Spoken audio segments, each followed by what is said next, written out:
permeteu-me que jo doni la meva visió de l'envelliment i del que crec que la recerca hauria de ser.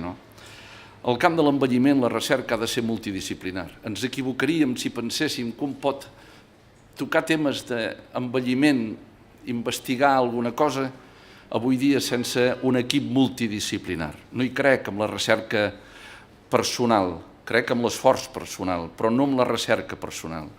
Penso que la recerca és multidisciplinar i crec molt la recerca en xarxa.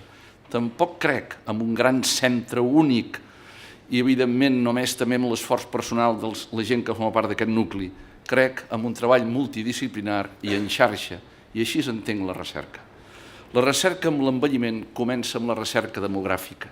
Un, per tractar un tema, ha de saber per què el tractem. El tractem per què? Per una pressió política per un costat, pressió política i també per una pressió poblacional.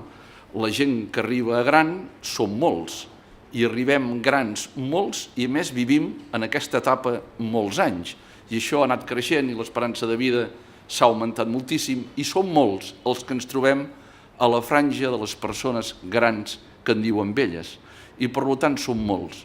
I el primer que un ha de fer, diu, jo vull investigar els canvis demogràfics poblacionals i a la universitat, l'Institut Jordi Gol, evidentment és un institut universitari que està emmarcat dintre la Universitat Autònoma de Barcelona, encara que és interuniversitari, però en tot cas el nucli és dintre l'Autònoma de Barcelona. I allà hi ha una unitat d'estudis demogràfics realment molt importants, de fa molts i molts anys. I evidentment nosaltres, si volem investigar amb envelliment, una primera línia és l'estudi demogràfic i sobretot fer les prospeccions de cara a un futur. Què ens espera? Com ho haurem d'atendre?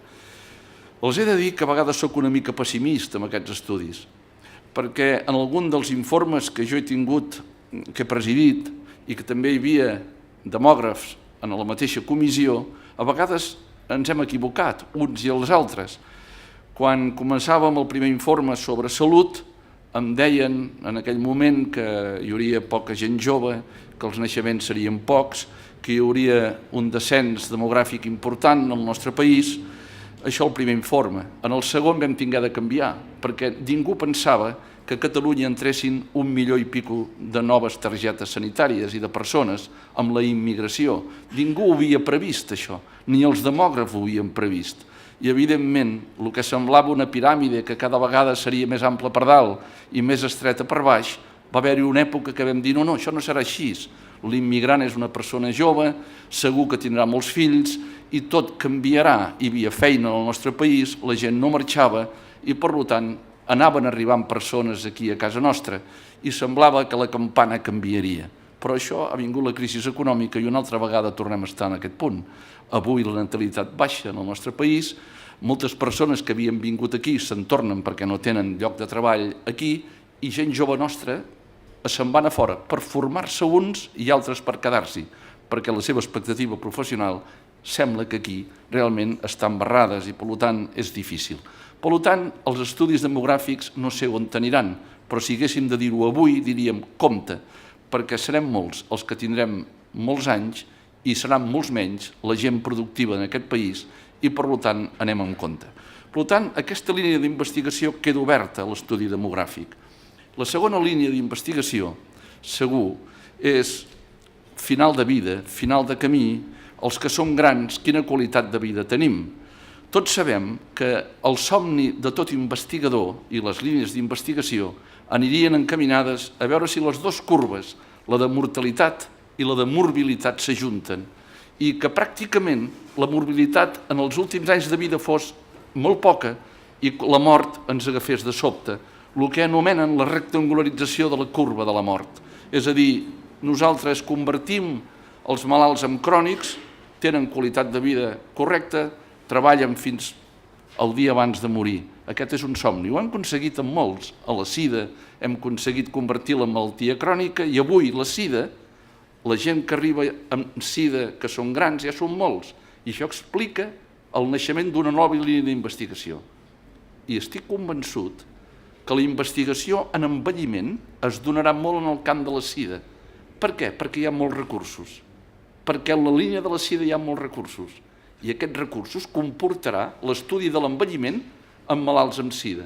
I, per tant, hi haurà un avenç també amb la investigació en envelliment. Ja està passant. A Can Ruti, l'unitat d'investigació de la sida, ja destinen bastants recursos en el procés d'envelliment i com tractar la gent gran amb sida. Per tant, surt una nova línia i probablement el càncer ha estat l'altre exemple de gent que viuen molts anys amb qualitat de vida i que una setmana abans, pam, es moren. Diu, tenia un càncer, no m'havien enterat, perquè l'hem convertit en una malaltia crònica. I, per tant, una altra línia d'investigació és anar reduint la morbilitat i anar rectangularitzant la mort. Aquí entraria un altre camí, el final de vida.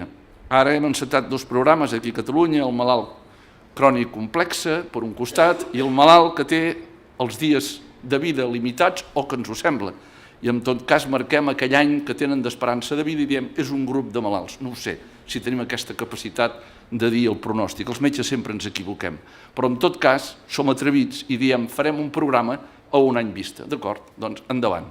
Per tant, tenim aquests programes engegats, però al final de vida, aquesta rectangularització de la mort, entra també estudis importants i també el component ideològic i de pensament que tots nosaltres hem de deixar els prejudicis previs i la nostra formació ideològica en l'acte mèdic i professional i centrant-se en protocols ben dissenyats.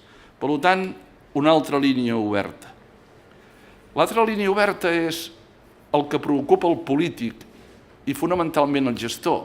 Diu, escolti'm, els recursos els gastem molt al final de la vida, l'últim any i sobretot a partir d'una edat. I gastem molts recursos i en tinc pocs. Hauríem de limitar-los aquest consum de recursos. Com ho puc fer-ho?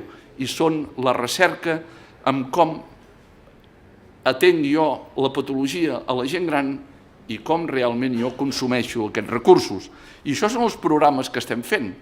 L'atenció més a domicili per un costat, la coordinació entre diversos sectors per un altre costat i experts que marquen pautes i protocols i que ens diuen realment com ho hem de fer-ho. Aquesta és una altra línia d'investigació que està aquí, que és la que Catalunya, en el seu programa de sempre, des del programa Vida dels anys, fins avui hem estat fent. El que estem fent és dir, escolti'm, la gent que arriba en aquesta edat, com els tinc de tractar? Punt. Probablement jo hi estic d'acord, sí, però amb matisos. Penso que els recursos seran limitats avui i en el futur, i no en tindrem prous. I, per tant, cal arribar en aquesta etapa de la vida amb les millors condicions possibles. I per això jo no entenc massa l'actitud d'investigar molt quan ja ets gran, sinó quan ets jove, per prevenir que l'envelliment no sigui patològic. Les curves d'envellir podrien ser el somni, envellir sempre amb èxit, i això seria un somni. Envellim de forma progressiva, no ens en donem compte i ens hi anem adaptant. És una forma d'envellir usual que tots nosaltres ho fem. Tenim ulleres perquè no ens veiem de prop, etc. I ens anem habituant en aquest envellir. Bé, és el correcte. Jo no crec que jo gasti més recursos que la gent jove en el sistema de salut. L'envellir usual no consumeix més recursos. N'estic convençut d'això. Què és el que consumeix més recursos? L'envellir patològic. La malaltia crònica que arrossegues, una o dues malalties que arrossegues al final del temps, per un costat, o bé aquell que no s'ha cuidat, que no s'ha controlat cap factor de risc de malaltia vascular i que, evidentment, arriba al final del camí amb un descuit important en tots els aspectes i vessants del que és el concepte de salut i, evidentment, hi arriba malament. És l'envellir patològic. Aquest és un 12% de la població, aproximadament, però són aquests els que consumeixen recursos. I és aquí la línia d'investigació on hem d'anar. Que aquest 12% el traiem a un 8%, un 5%. Mai el traurem del tot, perquè hi ha les malalties de base genètica, hi ha la malaltia crònica neoplàsica, etc. Però n'hi haurà moltes que sí que les podem reduir. Aquesta és la lluita que hem de fer. I la lluita que jo enceto avui és la lluita de la prevenció de l'envellir. La prevenció de, mira, si aconseguim envellir bé. I aquí són les polítiques i els recursos on han d'anar destinats. Aquí. Perquè probablement dintre uns anys donarà els seus fruits. Si només ho fem al final de vida i gastem els recursos només quan ja hi ha el problema, perquè el tens avui és una visió curta i cap d'un temps fracassaràs perquè els recursos també són minsos. I, per tant, penso que hem d'anar per aquí. Una altra línia que vostès tenen encetada avui dia és el tema de que vostès, metges de primària, tenen l'obligació de detectar aquell malalt que es pot trencar en un moment determinat. Les persones es trenquen amb facilitat realment quan tenen una malaltia crònica, quan viuen sols, quan tenen problemes socials en el seu entorn importants i personals també, i que són persones que les podem detectar en un moment determinat. La investigació avui dia va a buscar marcadors de fragilitat. Recordin, si vostès agafen les revistes de geriatria punteres, sempre és el mateix. Anem a veure marcadors de fragilitat. Uns biològics, els altres estrictament físics, psíquics, anem a veure i anem a puntuar quanta fragilitat té una persona. Qualsevol escala de puntuació serveix per a la recerca, per a la clínica pràctica no serveix per res. Ara, puntuar per fer una recerca perquè tots parlem de lo mateix, ben segur que és així, però en tot cas, en aquest moment és una de les línies d'investigació important. Bé, jo entenc que tots vostès coneixen els marcadors de fragilitat. Per mi, hi ha els socials. Mirin, la soledat, el viure sol. Nosaltres cada dia, vam veure vostès l'últim informe de Barcelona, el percentatge de llars unifamiliars que hi ha, no? Això va augmentant, probablement perquè l'estructura familiar patriarcal ha desaparegut, i ha quedat la família nuclear, espais petits, no hi ha habitatge pels pares ni pels avis en el mateix habitatge, hem de viure cada un en el nostre nucli personal i això realment, i al final de vida, quan perds el company o la companya et queda sol i evidentment la fragilitat augmenta. És un punt de fragilitat important, és un canvi sociològic important i per tant l'hem de tenir present. I després evidentment hi ha el que surt aquests dies, la malnutrició, que comença amb l'etapa des que neixes fins al final de vida, que sembla que és un marcador realment pronòstic de la malaltia vascular. Néixer amb poc pes és un factor de risc de malaltia vascular i quan et fas gran, evidentment, els hàbits alimentaris, per mala higiene bucal algunes vegades, per falta de pròtesis, per falta d'economia a l'entorn familiar, la nutrició no és el que hauria de ser en algunes llars, no? I la malnutrició és un factor de fragilitat per un costat, no? Els anys ho són segur, no? Aquí hi havia la companya que em deia, que jo vaig estar a la seva tesi doctoral, que deia com eren la gent que tenia més de 80 anys a la zona de Llobregat, del Baix Llobregat. Evidentment, avui jo li deia, probablement hem d'agafar la gent que té 90 anys, perquè ja hi han arribat i arriben amb una qualitat de vida, alguns d'ells excel·lent. Els que hi arriben, potser també els hauríem d'estudiar com hi han arribat i quins han estat els factors que l'han condicionat. Bueno, tots aquests que vostès tenen aquí ja ho coneixen. Les malalties cròniques quan se sumen, la comorbiditat, la polifarmàcia, tot això. Doncs aquesta és una altra línia d'investigació. Marcadors de fragilitat per un costat. Si vostès em pregunten quina malaltia en la gent gran fa més morbilitat, bé, el càncer, evidentment, però sobretot la malaltia vascular. Jo penso que la diana de l'envelliment és la paret vascular, és l'arteriosclerosi, i evidentment a partir del mateixa hi ha la lesió a nivell cognitiu per un costat, la lesió cardíaca d'insuficiència cardíaca o la claudicació a nivell perifèric per un costat, no? I per tant penso que la lesió vascular és un dels camps d'investigació importants que en parlarem. La resta ja els coneixen, les malalties cròniques que arriben al vell i els factors de risc que condicionen la malaltia vascular. Però, evidentment, el somni és que aquesta malaltia vascular no provoqui seqüeles de la mateixa, que són els malalts que tenim en el centre sociosanitari ingressats. Tenim gent que s'ha ferit per un costat, aquesta és la causa important que hem de prevenir, perquè es pot prevenir, excepte quan hi ha una malaltia genètica de base, però aquesta es pot prevenir de forma important, l'accident vascular cerebral, o bé la insuficiència cardíaca que arriba al final, que tant costa de tractar i que al final també és causa de mort, també es pot prevenir en gran part. I, evidentment, la fractura de fèmur en persones grans, les caigudes, és una altra de les línies de recerca important. I quan el malalt gran arriba a l'hospital, hi ha el quadre confusional. Aquesta última setmana l'Ancet publicava les línies de recerca en el camp de la confusió i en el camp del deliri. Jo penso que és important, penso que és una altra línia de recerca, el per què la gent gran realment presenta quadres confusionals o deliri i quines són les línies d'investigació en aquest camp. Per què envellim malament o per què envellim bé? Bueno, vostès saben que hi ha aquesta roda multifactorial. Probablement el gènere influeix per un costat, segur, la dona viu més anys, però també els últims anys no té la qualitat que hauria de tenir per un costat, la cultura, que també influeix bastant, el poder-te cuidar més o menys i el tenir la capacitat de reconeixement de l'autocura també és important, el factor econòmic és molt important, no ho dubtin vostès, perquè el factor econòmic, amb les grans crisis, hi ha estudis molt ben fets, des de la Gran Depressió passant per totes, les malalties psíquiques augmenten i evidentment la malaltia física també, per tant això és un fet evident, ja veurem què passa en aquest moment amb la crisi actual, dintre uns anys la gent que ha tingut el patiment de l'atur per un costat o la gent que té altres problemes personals greus com en aquest moment, què és el que passarà? Són factors que influeixen, segur, no?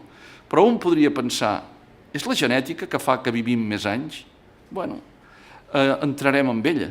La genètica és un camp d'investigació. Els metges i metgesses i els investigadors sempre ens preocupem molt de la immediatesa, perquè en la nostra investigació busquem un paper on posi el nostre nom, pel nostre currículum personal. I la immediatesa vol dir allò que jo miro, que quantifico i que dono uns resultats ràpids i que puc publicar en un any, un, dos, i si pot ser 10 papers, molt millor, perquè la publicació s'ha convertit en moneda de canvi d'enriquiment personal, enriquiment per una carrera professional o enriquiment per l'entrada a l'estructura universitària i, en definitiva, complementar sous. En definitiva, la investigació per molts és complement econòmic. Uns, altres evidentment no, altres és amor per la ciència, amor per la gent per aportar coses noves, però en aquest balanç que tenim, evidentment hi ha frec a frec. I aquí, els investigadors, quan analitzen on s'investiga més de tot això, investiguen molt, sobretot amb la genètica de l'envelliment i en el procés etiopatogènic de l'envelliment, on es publica molt amb recerca bàsica per intentar aconseguir el somni de no envellir o de mutar un gen i que aconsegueixis que un no envelleixi. Però de tots aquests factors, el que més ha ajudat a allargar l'esperança de vida han set vostès, amb els estils de vida que vostès aconsellen en els seus malalts i el sistema de salut públic que vostès treballen. Quan dic quin és el factor que hem de protegir més, és aquest sistema de salut públic que tenim aquí en aquesta casa. Aquest és el que hem de defensar, de veritat. Perquè els pobles que tenen un sistema de salut públic com el que hem tingut, l'esperança de vida és més alta i més qualitat.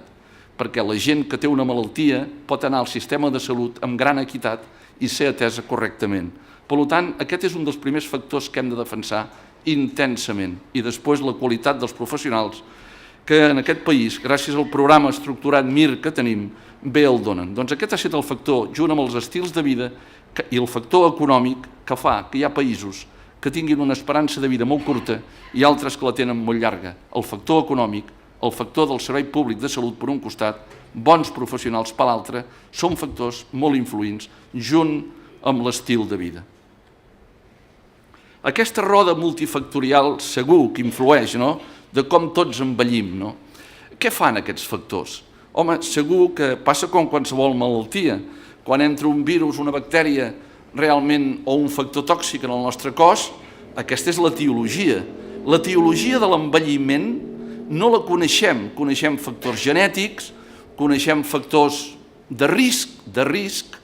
Bueno, aquesta és l'etiologia que sabem de l'envelliment. Però quan aquest factor extern entra en el cos humà, es posa en marxa un mecanisme de lesió, un mecanisme lesional. Quin mecanisme lesional? És una altra línia d'investigació. Jo puc estudiar l'epidemiologia, puc estudiar factors de risc externament, medicina preventiva, genètica, o puc estudiar la patogènia, puc estudiar el mecanisme de lesió, com es produeixen les lesions en el procés d'envelliment. I, per tant, jo puc estudiar, per un costat, si el procés oxidatiu realment i la producció de radicals lliures influeix o no en el procés d'envellir a nivell dels teixits, d'aquí les teories del procés oxidatiu i dels radicals lliures i de l'intent del tractament amb antioxidants que no ha donat fruit en el procés d'envellir, per un costat, serien teories d'aquestes, i evidentment la teoria del canvi hormonal, de què realment es produeix una disminució dels nivells hormonals importants de l'eix hipotàlem hipofisari, un important, un altre estudi, o bé els canvis en el procés immunològic, el que en diuen la immunosenescència. Per tant, aquests tres pilars són mecanismes de lesió que influeixen, no? I aquests mecanismes produeixen alteracions orgàniques, que són les que, en definitiva, si avancen molt, produirà disminució de la capacitat funcional dels òrgans i em provocarà que entri allà on jo no vull que entri, que és amb la discapacitat i és amb la dependència, que és el que jo vull evitar, que és el que consumeix recursos. Per tant, les línies de recerca han de venir molt abans dels factors de risc, de la genètica, del mecanisme lesional per arribar a la dependència al model d'atenció. A la SIDA hem conegut un virus, però no hem pogut actuar amb ell, però hem conegut la patogènia i hem convertit en tractaments múltiples la malaltia del SIDA en una malaltia crònica. Passa igual que el càncer. Aquí no sé si ho aconseguirem, perquè les dianes són múltiples per un costat, no? I, per tant, quan em pregunten si realment les línies de recerca en investigació bàsica cap a on aniran, jo dic que aniran estudiant encara els gens de l'envelliment. Si vostès aquests dies agafen l'Alzheimer i l'analitzen, veuran que el que es publica més són gens. Si vostès em diuen quina importància tenen el coneixement, els diré que per mi cap. Perquè quan analitzo l'Alzheimer i miro la transmissió mendeliana de veritat, que és causa-efecte, poquíssims casos d'Alzheimer tenen una transmissió mendeliana. Per tant, vol dir que encara que jo tingui el gen, hi ha els factors que predisposen, que són els que després em provocaran o no la malaltia. Per tant, d'acord amb l'estudi genètic, perquè s'ha de continuar avançant, probablement més per la farmacogenòmica que no perquè aconsegueixi trobar el gen únic, accelerador únic del procés d'envellir, però segur que trobaré gens que em permetran que en la gent gran el tractament farmacològic sigui més adient. En animals, en el camp de l'experimentació animal, evidentment sí que s'obtenen avenços importants. Els estudis que s'han fet amb la drosòfila, realment molt important. Quan injertem gens, canvien l'esperança de vida entre ells, no? I si modifico proteïnes que actuen com a reguladores, n'hi ha que quan les escurço, evidentment també escurço l'esperança de vida d'aquests animals. I quan realment faig còpies, allargo l'esperança de vida. Per tant, amb animal d'experimentació segur que s'ha aconseguit allargar l'esperança de vida, però això no s'ha traslladat realment en altre camp. I així s'ha anat continuant i s'ha vist també que l'estrès oxidatiu disminuïa l'esperança de vida i quan jo disminuïa l'estrès oxidatiu realment afavoria l'esperança de vida. Això és el que ha explicat els tractaments que s'han fet en aquest camp i que tampoc han mostrat eficàcia en els humans per un costat, no? Per tant, aquestes línies aniran seguint. Vostès han sentit a parlar moltes teories de l'envelliment. No n'hi ha cap de certa, que evidentment que la telomerasa, quan tu insertes el gen de la telomerasa en animals d'experimentació, a vegades realment retraces el procés d'envellir, d'acord, perquè la telomerasa, quan realment escurça aquesta part cromosòmica, que fa realment que l'apoptosi sigui més aviat, no? Però en tot cas, on s'ha vist més el paper de la telomerasa ha estat en malalties cròniques, amb la gent gran, amb trastorns cognitius, amb la mateixa arteriosclerosi, etc. Per tant, és una altra línia oberta que penso que beneficiarà més en algunes malalties que es donen a la gent gran que no només en el procés d'envellir estrictament. Jo segueixo amb la meva. Penso que el que ha allargat l'esperança de vida no ha estat tant l'avenç en la genètica, jo no l'he vist almenys, o no l'he sabut veure, com realment amb una alimentació correcta i amb la restricció calòrica, que aquesta sí que hi crec amb la gent gran, una alimentació correcta segur que augmenta esperança de vida. I per tant aquí sí que hem de fer una línia d'investigació important en el camp de l'alimentació. Des de la infància fins a l'edat adulta, jo penso que aquí sí que és un camp important i l'altre continua sent per mi la promoció de la salut que els correspon a vostès.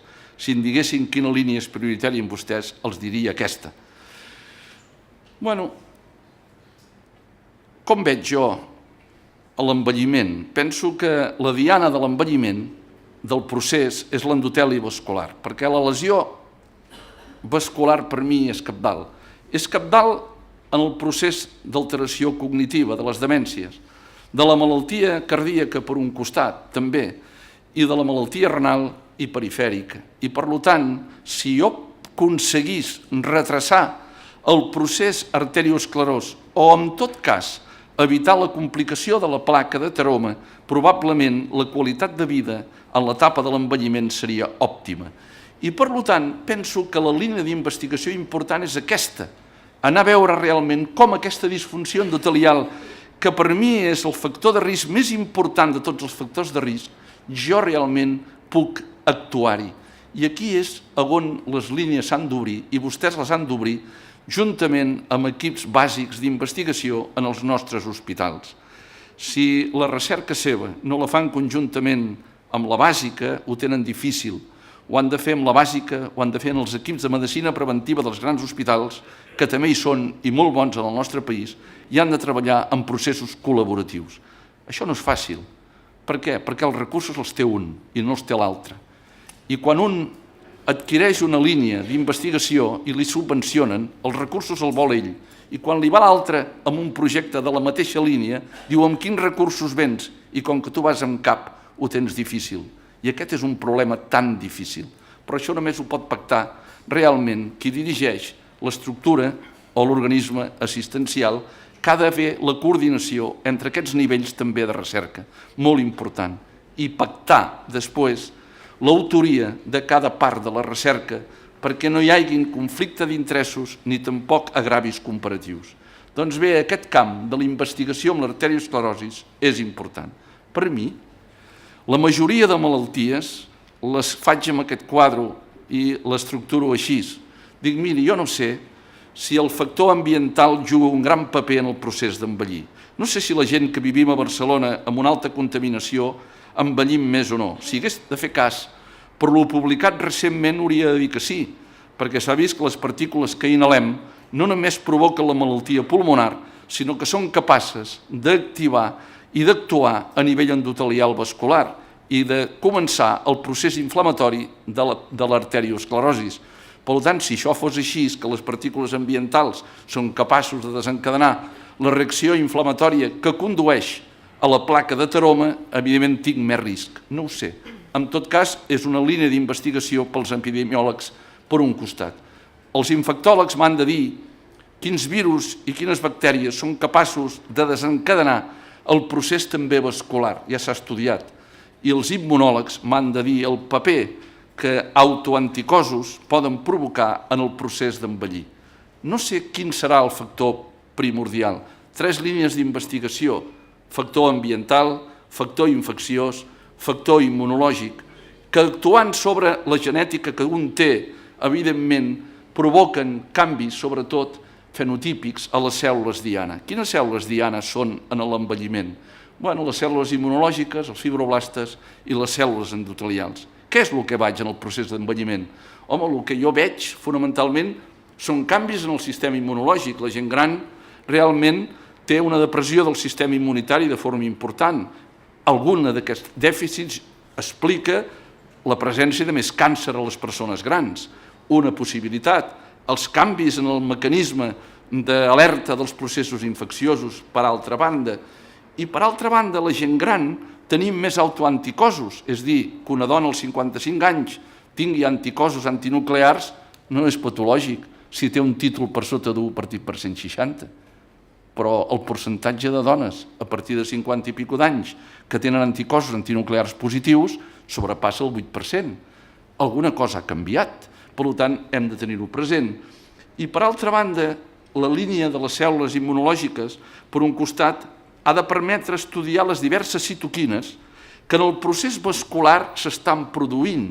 I avui vostès saben que una de les línies importants de recerca en el camp neurovascular és detectar quines citoquines ens permeten marcar pronòstic en un quadre trombòtic vascular cerebral, marcar pronòstic i, a més, indicar-nos una mica quin tractament farmacològic jo puc indicar i quin tipus per evitar, per un costat, l'hemorràgia o per evitar la infecció. Doncs bé, l'estudi de les diverses citoquines, que és el més fàcil d'investigar, recordin, i que en el camp de l'envelliment és el que més s'investiga, perquè a través de kits o a través d'un laboratori que ja el tinc muntat per mirar altres citoquines en altres processos, puc continuar investigant i això és fàcil. Només els calen que vostès enviïn sèrum perquè ho investiguin i tindran publicació científica. Però això no vol dir que per aquí puguem anar a treure'n grans resultats, perquè per mi la majoria de les citoquines que es produeixen són mecanismes de lesió intermitja, que el significat del mateix costa molt de saber amb exactitud. Per tant, una altra línia oberta en el camp de la immunologia. El camp dels fibroblastes costa una mica més el camp de la investigació, però en tot cas també és una línia, perquè a la gent gran el que és segur és que el procés fibròtic augmenta en el procés de l'envelliment segur, tant a nivell cutani com a nivell de qualsevol òrgan, i, per últim, la cèl·lula endotelial, que és probablement la disfunció endotelial, la que activa el sistema de la coagulació per un costat i aquella que afavoreix segur el procés inflamatori de la placa de Teroma. I, per tant, són 3 línies d'investigació que vostès les tinguin presents. Aquestes línies d'investigació, quan pregunten quins antígens realment tenen un paper en l'arteriosclerosi, segur que són 2, autoantígens per un costat, com són les LDL oxidades, les lipoproteïnes de baixa densitat oxidades, i les proteïnes del xoc tèrmic, que també juguen un paper important en el procés vascular. I d'entre els exògens s'han descrit moltes bactèries i virus com a responsables d'això. Jo no sé si al final del camí vostès recordaran que Nature i Science treia una primera plana fa uns anys que deien és l'arteriosclerosi una malaltia immunològica, autoimmune, i cap d'un temps en treia una altra que deia és l'arteriosclerosi una malaltia infecciosa? No sé, jo penso que deu ser al bell mig. Segur que hi ha factors infecciosos que juguen, s'han descrit l'Helicobacter pylori, les infeccions a nivell dentals per un costat, per gèrmens variats, s'ha descrit la clamídia pneumònia, etc., com a factors responsables. D'on va venir això? D'on va venir? Fa molts anys, quan van començar els primers trasplantaments de ronyó, van veure que la gent que es trasplantaven i que tenien infeccions per citomegalovirus tenien més lesions vasculars i feien més infarts de miocardi. El malalt trasplantat de ronyó, els primers, morien molts d'infart de miocardi, a part del rebuig d'infart de miocardi, i molts estaven infectats per citomegalovirus. Es va vincular el citomegalovirus amb la lesió vascular. Allà va néixer. I com que van trobar a la placa de Teroma inclusions de citomegalovirus, van dir, escolti'm, el citomegalovirus és responsable de la placa de Teroma per un costat. Va ser la teoria infecciosa, però això ha anat creixent, i vostès saben que inclús s'ha fet tractament antibiòtic en el procés de l'arteriosclerosi. I l'altra teoria era la immunològica per autoimmunitat, i evidentment s'han descrit molts autoanticossos com a responsables realment d'inici de lesió i afavorint el procés arterioscleròtic. No ho sé, quedis amb 2 línies d'investigació que els hi poso aquí a la taula i segur que vostès, o algun de vostès, potser està investigant en aquest camp. No ho sé com continuarà la línia d'infecció i arteriosclerosi. Probablement anirà seguint i cada dia posarem un agent infecciós nou, Sembla ser que la piorrea sí que està vinculada amb més lesió vascular, sobretot coronària, i que ens hem de cuidar la boca i que la salut dental és important, és un factor que això sembla que està demostrat amb treballs seriosos per un costat. El que passa que quan busca proves aplicant realment si és una malaltia infecciosa, mai trobes la prova de causalitat. I quan amb malaltia infecciosa no hi ha prova de causalitat, no pots dir que aquest germen és responsable de la malaltia. Encara que hi hagin dades seroepidemiològiques, encara que a la placa de Teroma s'hagin trobat citomegalovirus i la clamídia, etc., i que s'hagin ensajat tractaments. Vostès recorden que va provar tractament sobretot amb macròlids en la placa de Teroma, ho recorden? I que el macròlid semblava que disminuïa la reincidència d'infarts de miocardi. Però, escolti'm, no era perquè matés el germen, sinó era perquè el macròlid té una acció antiinflamatòria, evidentment disminueix el procés inflamatori i l'aparell vascular. Per tant, queda en dubte. Jo els hi deixo a damunt de la taula.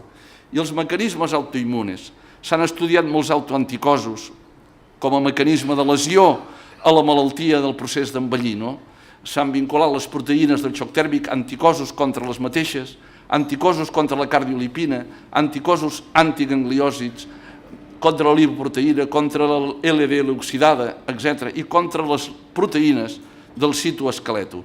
I tot es fonamenta en treballs, és a dir, que quan hi ha més nivell d'autoanticossos hi ha més lesió vascular a nivell sobretot carotidi, i això hi ha molts treballs que ho indiquen, i sobre el citoesqueleto, la gent que té anticossos contra la citoqueratina o la desmina tenen més plaques d'ateroma a nivell carotidi. Bueno, tot això, el significat és molt difícil.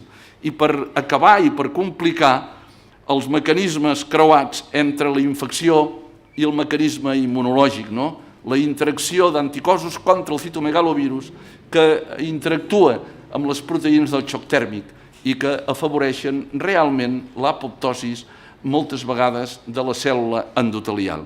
Per tant, miren que deu ser mixt això. Per tant, investigar en el camp de l'etiologia és important. Bueno, els deixo aquí amb aquests conceptes, no? Però per mi, vostès, on han d'anar és a prevenir la malaltia cardiovascular. I vostès ens queda molta feina encara per fer d'educació sanitària, d'informació, d'utilització correcta de la red assistencial per part del ciutadà i, per altra banda, intentar que el tabaquisme quedi erradicat difícil, convèncer-nos que facin exercici físic cada dia, ben demostrat, la seva eficàcia sobretot del mateix, la pèrdua de pes, per un costat, reduir les xifres de colesterol, aquelles, evidentment, que coneixem bé, com és la lipoproteïna de baixa densitat, per un costat, la prevenció i el control de la hipertensió arterial i de la diabetes. Penso que aquests són programes que continuaran donant molt pel camp de la recerca amb atenció primària. I aquí hauran d'incidir-hi molt. Però això ho han de fer-ho quan són joves. Quan ets vell, que et mirin la pressió i el colesterol ja és important, ja ho és. Perquè tothom està fent estudis que diuen que és útil, però quan és útil quan tens 40 anys, no? Com quan és útil avui és conservar la força muscular. Una de les línies de recerca amb la gent gran és la sarcopènia i la disminució de la força muscular. Hi ha estudis que indiquen que a través d'estudis en dinamòmetres de força a nivell de pressió, quan tens l'edat jove de la vida, podries correlacionar el grau de dependència que tindries després quan ets vell. El que hem de fer és conservar la massa muscular. El que hem de fer és conservar la força i posar tots els mitjans per prevenir aquesta pèrdua final de vida. Evidentment, la sarcopènia hi ha factors, com passa en determinats tractaments amb la sida o en el mateix envelliment, que no hi podrem fer-hi massa, però en tot cas, vostès sí que poden fer línies d'investigació en aquest camp. Bueno, i diran una cosa ben senzilla, però a Europa hi ha un programa d'intervenció per evitar les caigudes, però estem veient aquests dies que aquí a casa nostra encara hi ha gent que cau quan s'aixeca del llit. I, evidentment, si un cau quan s'aixeca del llit vol dir o que no hem informat bé, que no hem estat capaços d'adaptar l'habitatge, per un costat, i no hem estat capaços de poder convèncer la gent que no tinguin catifes a casa seva, que tinguin agafadors en el bany, que quan s'aixequin del llit a la nit, perquè són prostàtics, s'aixequin a poc, que la hipotensió postural és important, sobretot quan prenen hipotensors, que els sedants, barbitúrics, el que sigui, han d'anar en compte, que quan s'és gran, si es pot passar sense ells, molt millor, que hem d'habituar amb una higiene de la son correcta. Tot això nosaltres ho hem de dir-ho i que hem de dir que han d'anar al podòleg, que han de portar sabates amples, correctes, ben lligades i que han de portar plantilles si cal. Tot això, senzill, ho fem, no ho sé, però en tot cas la gent ens cau i se'ns fractura. I que hem de prevenir l'osteoporosis, sobretot amb la dona, ho hem de fer-ho. Ho hem de fer-ho amb exercici físic, caminant al carrer, prenent el sol, quan convé, per un costat fent dieta equilibrada i correcta, i punt i ratlla, i poder també ens arribarà menys gent al final del camí amb l'important osteoporosis, quan no hi hagi el factor genètic implicat o un trastorn hormonal perquè han fet una supressió en un moment determinat de la vida o per un problema mèdic important. Però en tot cas jo penso que la prevenció de les caigudes és important. Vostès em diran que la línia de recerca important és la demència, l'Alzheimer, sobretot, segur, perquè l'alteració cognitiva és fragilitat, sense cap dubte, i l'alteració cognitiva és dir adeu al teu entorn, i evidentment és de les coses de més dependència segur. I com que l'esperança de vida amb Alzheimer són de bastants anys, des de l'inici, val la pena la investigació en aquest camp per intentar trobar el medicament que actuï sobre la patogènia del que trobem, per un costat, o lluitar pel factor etiològic del que condiciona. Jo crec que hi ha una base genètica, uns casos, però que la majoria és multifactorial, igual que l'envelliment, i que haurem d'actuar amb molts factors per evitar l'alteració cognitiva. I, evidentment, penso que hi ha factors que vostès sí que han de lluitar i que han de demostrar si realment hi ha evidència científica. S'han fet molts estudis sobre l'estatus socioeconòmic, no han demostrat tampoc evidència. S'han fet estudis sobre el factor cultural, tampoc hi ha una evidència clara al respecte, però en canvi vostès podrien investigar sobre el paper de la relació social. Soc dels convençuts que la personalitat de la gent condiciona l'Alzheimer amb un percentatge important. La soledat, l'estar sol, el no ser generós, el no ser solidari, el que deia en Golgorina, perdona l'expressió, de Salut, que a part d'un valguer-se per si mateix i sentir-se bé, es havia de ser solidari. Jo penso que el món egoista d'un mateix, tancat en si mateix, sense entregar res a l'altre, no exposant-te mai, no vulguem patir, vés a saber què em passarà, no vulguem posar la cara per no patir, voler ser segon de la fila, mai primer per lo que em pugui passar. Aquell que critiquen el passadís però mai a la cara, aquests, evidentment, tenen més risc, perquè vol dir que són egocèntrics, pensen en si mateixos. I aquesta cultura sí que la podem canviar i investigar, a veure si és cert això, que l'egocentrisme, per un costat, el perfil psicològic de les persones, poden marcar també un dels factors de risc de la malaltia, per un costat. Penso que això, lluitar contra una xarxa social que l'hem de tenir bona i que hem de procurar cultivar-la, l'amistat, sobretot l'entorn familiar, és important. Inculcar-ho, jo penso que és important a la vida. Hi haurà factors que en el camp de salut mental no hi podrem fer-hi molt. Vostès coneixen aquells treballs publicats en què la persona que perdia un fill, evidentment amb malaltia molt més, la dona molt més que l'home, però amb malaltia en els dos. I evidentment quan un perd un fill és el màxim de la vida i per tant és una pèrdua. La gent que perd el seu lloc de treball és una pèrdua important, no? I per tant aquests factors que no depenen de tu segur que són factors que influeixen moltíssim al final de la vida i en aquest cas concret també. Per tant, jo penso que estudis de personalitat és molt important i vostès han de treballar amb els equips de salut mental, amb els equips, evidentment, psicològics, sobretot psicogeriàtrics, per fer treballs de recerca en aquest camp. I després la detecció precoç de la depressió. Diuen la soledat a vegades és volguda, altres vegades no és volguda. La soledat volguda és un bé, perquè un necessita estar sol, poder pensar i discutir. La soledat no volguda és molt trista. El no tenir ningú que et miri la cara ni els ulls durant el dia és molt trist, no? I per tant, això, a vegades causen depressió. La detecció de la depressió és molt important, perquè la depressió sí que és un factor de risc per l'alteració cognitiva important. Per tant, tractar la depressió de forma precoç, detectar-la i tractar-la, penso que és una línia també important a seguir. Bé, res més. Acabo dient que recordi les normes bàsiques. Jo penso que si les apliquem anirem bé i després permeti'm que acabi. Nosaltres hem de lluitar perquè el nostre model d'atenció aquí a Catalunya continua sent el que ha estat des d'un principi i vostès són realment la clau de volta més important, no? Que és un model integral, per un costat, que penso que és important, que està insertat en la comunitat i ha de ser interdisciplinar. Si no creiem en el treball interdisciplinar, estem perduts. A vegades, els metges i metgesses ens sap greu que altres disciplines entrin en el nostre entorn. Ens equivoquem. Han d'entrar en el nostre entorn, però han d'entrar sentats a la taula, pactant cada un el nostre paper. Si pactem cada un el nostre paper amb un objectiu comú, que és atendre bé el ciutadà, el seu problema de salut, no tindrem problema. Hem de lluitar, no podem ser competidors, hem de ser col·laboradors i parlar de la paraula interdisciplinar costa molt. I per tant ens hem d'arribar a acords entre les disciplines sanitàries i això és molt i molt important i això en recerca ho és molt. Ara bé, els conflictes d'interessos a damunt de la taula transparents i també el paper de cada un que quedi ben especificat per no sentir-se un o l'altre menyspreat en cap moment. I per mi això és important. A vegades a la vida fer de metge o metgessa significa tenir una actitud a la vida, no? I per mi l'actitud és l'honestedat la rigorositat clínica. Per actuar i per treballar s'ha de tenir coneixement, s'ha de ser bo, per un costat. Però després has de tenir uns valors personals, no? La ment oberta, no tancada, no tenir prejudicis i sobretot amb l'atenció a la gent gran, el sentit comú, per mi és molt important, no?